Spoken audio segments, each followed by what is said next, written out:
2024. 2024 is a year that will go down in fragrance history as a year where new fragrances did indeed come out.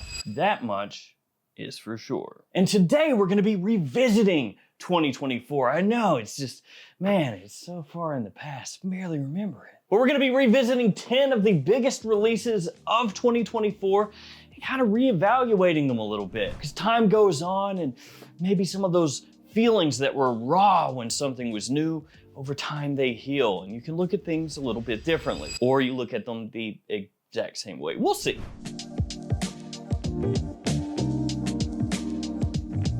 Hey friends, Ash here. Welcome back to Gents. I forgot to say that before, but I have to say that. I hope you're all doing great. Join me as we revisit the past, that is, a few months ago. Unless you're watching this way in the future and then it's even further back. 10 different releases, all of them with hopes and dreams from each brand that released them. The first one that we're talking about is Eros Najim from Versace, of course. And this one came out of left field, completely out of nowhere. Now, Middle Eastern exclusive fragrances are not a new thing as far as designer releases go. There have been a bunch of those that have come out over the years, but an Eros? And one that basically was announced and then was out within like a couple weeks?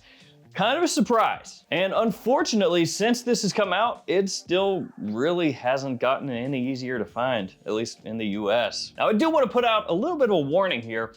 I did see where this is being sold on eBay. Let me pull it up here really quickly. Hey guys, I'm gonna show this to you, okay? All right, let's take a look. Well, look at that price, $42 from China. Oh, how about this one? Also 42, oh, from China, from Hong Kong. From Hong Kong. And then there's this one here, which is a little bit more expensive, 1 penny shipping, and not very good feedback there. Surprise, that one is also gonna be coming from China. I've done videos in the past on eBay allowing countless fake fragrances. That's what you're looking at there. So anybody who's thinking, dude, I can buy Eros Najim for 40 bucks on eBay, that's a fake. I'm sorry, don't do it.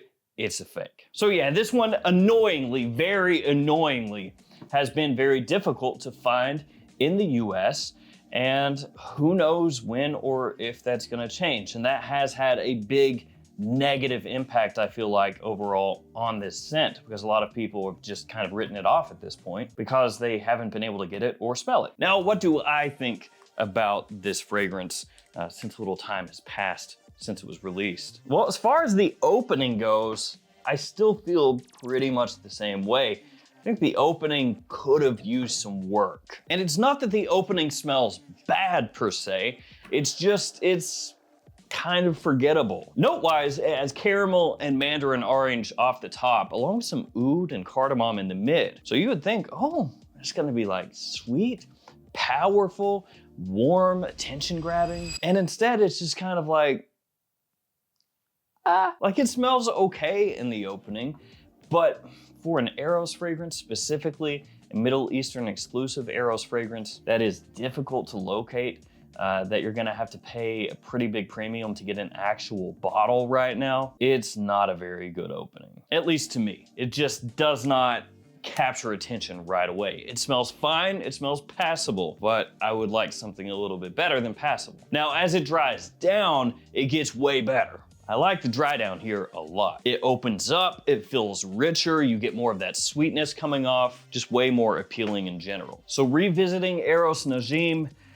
is kind of reliving the same thing for me. The opening is kind of a miss in the sense that it doesn't really wow. The dry down smells very nice. Is it worth going out of your way and spending a ton of money for?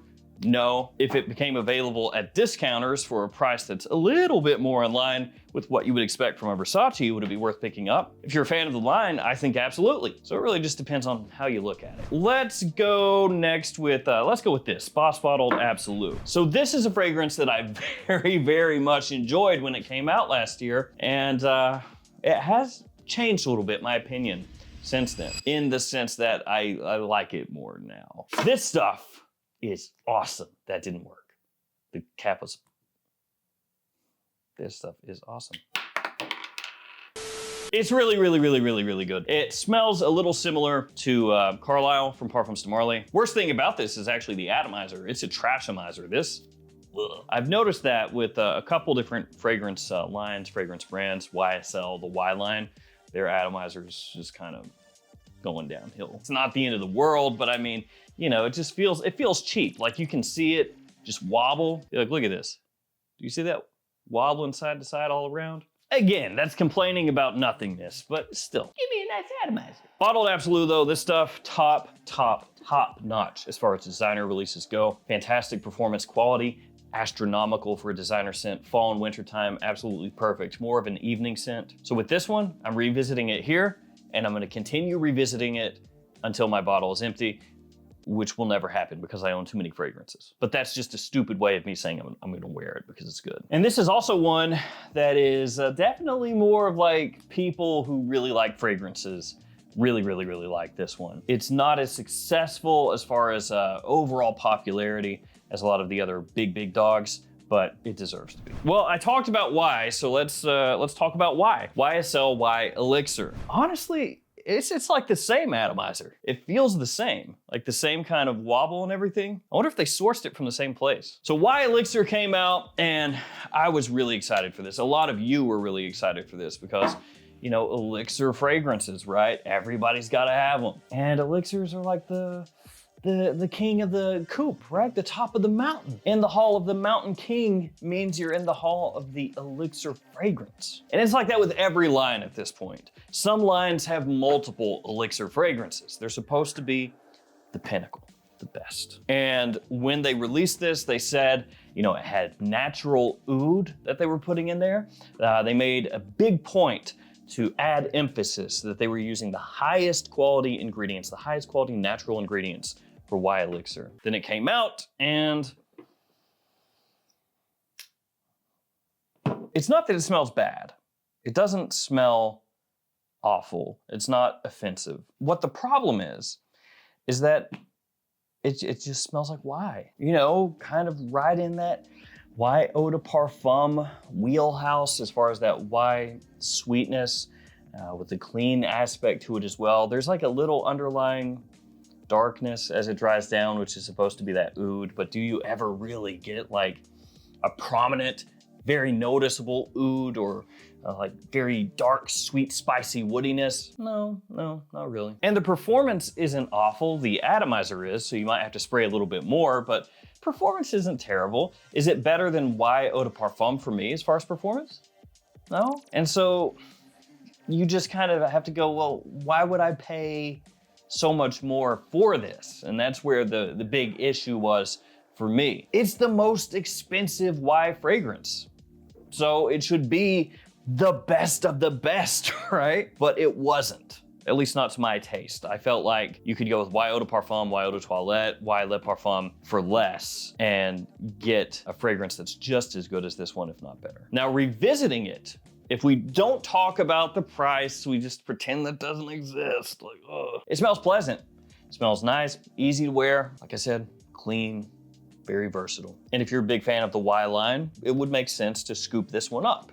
It does, you know, basically overarch with the other Y releases. Like you would wear this the same time that you would wear a lot of the other ones. It's not the type of elixir fragrance that's massively different, like Sauvage Elixir, for example. So with this, I'm split a little bit. If you take price into consideration, I think you really should check out the other Y fragrances first before you pull the trigger on this one. If you don't talk about price doesn't matter at all, then this is a solid, easy wearing day-to-day fragrance that smells nice, smells very pleasant. As I said, it's a compliment puller, and I do like the way it smells. I think it smells really nice. Different enough? That's where we start to get into the weeds, talking about, you know, the price and everything else. The hits keep on coming. Sauvage Eau Forte. So with Y Elixir, you don't think about the price, the fragrance smells nice, all that stuff. Gonna have a lot of the same issues with this one. At least the atomizer, it's a little bit better. So this one is really famous for being alcohol-free and looking like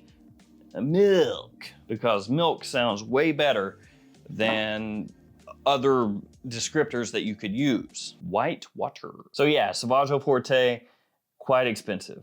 It is not cheap. But don't worry, it has popped up at discounters, and now you can get a 100 ml bottle, as of this video, for $164. That's still expensive. It is less though. And that price is from JOMASHOP, again, as of this video. As time goes on, that will probably drop some more, or it just stays there forever. I don't know, actually. It's a Dior. Their prices usually don't drop that much. But you can make that price drop a little bit further by using this JOMASHOP codes. There are multiple codes. I also have codes for FragFlex, the perfume box, and other stores. The JOMASHOP ones only work within the app though, so you do have to download the app to use those codes, but any of those stores, if you shop at them for fragrances, you can use those codes to save yourself a little extra cheddar. So Sauvage Forte, it is expensive. It looks like milk. When you spray it on your skin, it leaves kind of a weird feeling. It kind of cools your skin at first, and then also is slightly sticky to the touch for a little while. Oh yeah, and also the performance. It lingers for a decent amount of time. Like the longevity is all right. The projection is weak. So yeah, that scent cloud, it's more like a scent bubble, a small bubble. So don't get this if you're wanting to fill up a room, because it ain't happening. As far as the fragrance itself goes, it is very clean.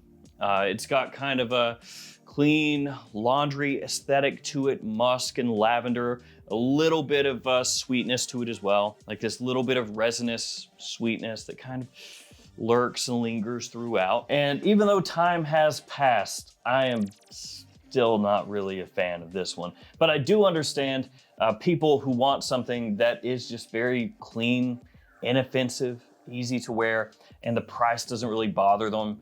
They can get this, and they don't have to ever feel uncomfortable because maybe their fragrance is too strong. Because you know, sometimes you spray something on too much and you're like, oh man, ooh. I've had that happen before. I know a lot of you have, where you're excited about a fragrance, you spray it on maybe a little bit too much, a little heavy, and then you go out somewhere, whether to work or out on the town or just whatever, and you know, an hour or two later, you're realizing, oh man, this is way too strong. You start to feel a little self-conscious, your body heat starts to rise, it feels like, which just makes the fragrance like pump out even more, and now you're like, oh God, get me out of here. I've had situations like that before. I learned from them, but I've had it happen.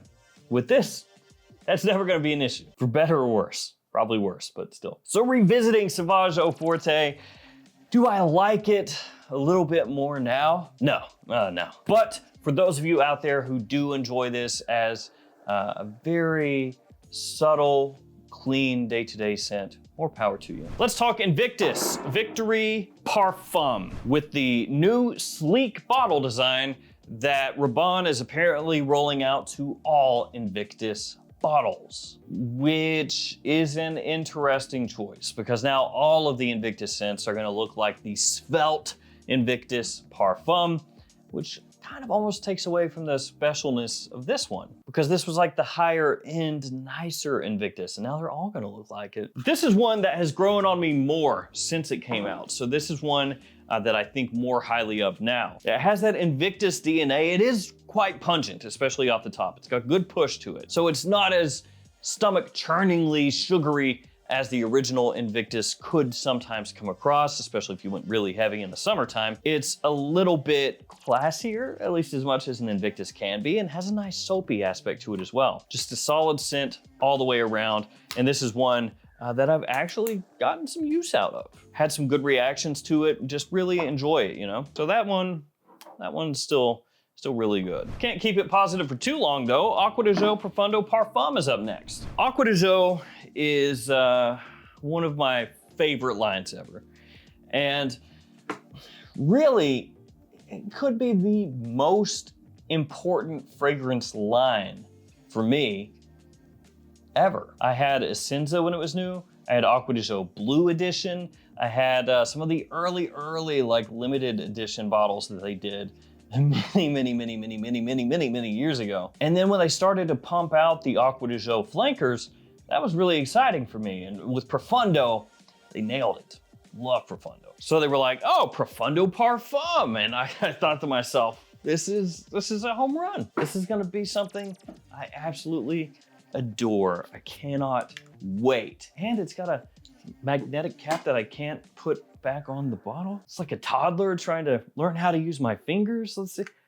Oh, wow, that was surprisingly easy. But yeah, it's got one of those, nice magnetic cap, and then go in and, oh, yeah, they did change it. Yeah, I was not the biggest fan of this. And I'll tell you why. It's got more of like an almost vegetal green aspect to it, more so than the original Profundo. And I mean, you know, there's like some sweet aspects to it. It's not devoid of freshness, of course, but it just feels to me, at least in comparison to Profundo and, you know, pretty much all the other Acqua di Gios that came before this, a little out of balance for me. Now, if you are looking for like a more mature Profundo, then maybe this would appeal more to you. And as time has gone on, and I've given this a few pity wears here and there to see like, you know, maybe I'll come around. I don't despise it as much as I used to, but I still think it's the worst Acqua di Gio out. And I think that that is reflected as well when you search for fragrances at Macy's by like bestsellers. Because if you do that, at least with the Acqua di Gios that they have available currently on Macy's, Acqua di Gio Profundo Parfum is the worst selling Acqua di Gio. And I can see why. After that one, we move on to Eros Energy. Now, this is a fragrance that I am still patiently waiting on the price to drop a bit further. I think that really, when it hits that price point that the other Eros fragrances are available for, that's the sweet spot, at least for people that like to shop at discounters. Even at full retail though, it's pretty cheap compared to most other fragrances at full retail.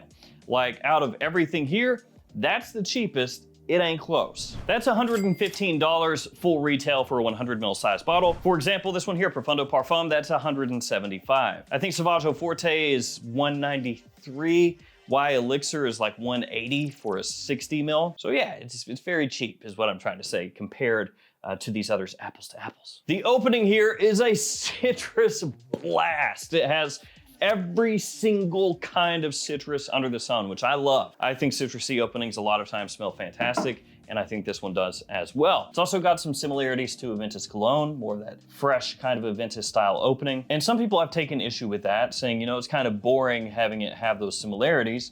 But again, I think if this drops down in line with the other Eros releases, it's a great pickup for summertime for a lot of people. And I still really enjoy this one. Though it came out at a really rough time last year. It came out like basically after summer had ended, which was not really smooth. They released it basically heading straight into like the middle of fall, if I recall correctly, or beginning of fall. And it's a straight up summertime scent. So it's like, guys, you should have released this in like April or May so that it'd be ready to go for summertime, but whatever. So thankfully this year, I'll get to actually wear it during the summer. Green Stravaganza is up next. Valentino Uomo, born in blah, blah, blah, blah, Green Stravaganza. The name's too long. I'm too lazy. You expect, dang it. The name is too long. You can't expect me to say that every time. Valentino Uomo, born in Roma, Green Stravaganza. Oh, I'm tired now. This fragrance right here, it's got some lovers, it's got some haters. I'm kind of in the middle. I don't hate it, but I would rather own Intense, Coral Fantasy. I'd rather own the new Extra Dose also. I'd rather own Yellow Dream too, I think. It's got coffee and cardamom. It's got this green kind of vibe. And the coffee is not overly pungent. You know, it's not like a burnt coffee. So a lot of people are gonna find that more palatable because it doesn't have that like potential harshness. But other people will find it more boring because it's not quite as interesting. It's muted, the coffee. It's there, it's just not like screaming. It's not too sweet.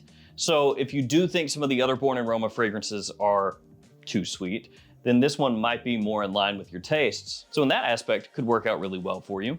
It is extremely versatile. It is easy to wear, like you would expect. And the price is not too bad either. This is one of the more affordable ones at full retail. So it's one where I see the pros, but at the same time, it's maybe not quite as attention-grabbing for me. The only niche here, Perseus from Parfums de Broly. Got a nice orange bottle right there, kind of a creamsicle coloration going on. And this one is like Parfums de Marly's take on Hermes, Terre d'Hermes. It's a little bit fresher, so you could say more in line with like Eau Très Fraîche or Eau Givre, but in that style, in that Terre d'Hermes style. And I think that's kind of unmistakable. When you smell this, you know what's up, if you're familiar with those. Still though, really nice woodsy fragrance. Fresh, clean, easy to wear, classy. My issue with this, the price. It's a Parfums de Marly, so it's gonna be, you know, way more expensive than the Hermes. And for my own personal taste, if you were to say, okay, we're getting rid of the Hermes and we're getting rid of the Parfums de Marly, you have to buy one, and the price is going to be what the price typically is at discounters, or alternatively full retail. Either way, there's gonna be a pretty big gap. Which one are you going for? I would go for the Hermes. Like, I don't even have to think about it. Now, I like having it. I think it smells good. I'll wear that fragrance, but that's kind of where the sticking point is, right? It's like, well, is it worth the markup, right? And I would say, no, it's not worth the markup, but if you really like the fragrance, if you like that style of fragrance, and it makes you happy, is it worth buying? Yeah, just depends again on your viewpoint of the scent and also what you want to spend. I'm glad I have it. I think it smells good, but the Hermes is a better bang for your buck, and it did come first. Last but not least, Paradise Garden. The first really big release of the year, the first big announced fragrance of the year. In my opinion, started the year off on a high note. You know, that was a really, really nice one. Sweet, kind of tropical in some ways, you know, that fig coconut combination, green aquatic notes, big compliment puller, really easy to wear. Maybe a little too heavy with the sweetness, you know, in the middle of summertime, but still solid. And I gotta say, it let me down to an extent. Well, let me explain really quickly. As I said, it started off the year on a high note, and I felt like it's gonna be a great year. And then it kind of, not that it was a terrible year. There's some amazing releases from 2024. Boss Bottled Absolute over here, very nice. Paradise Garden, very nice. But I feel like 2024 didn't hit quite as hard as I was hoping it would after that beginning of the year. But as far as Paradise Garden itself, I still think it's a great release, and it easily slots into the Le Beau line.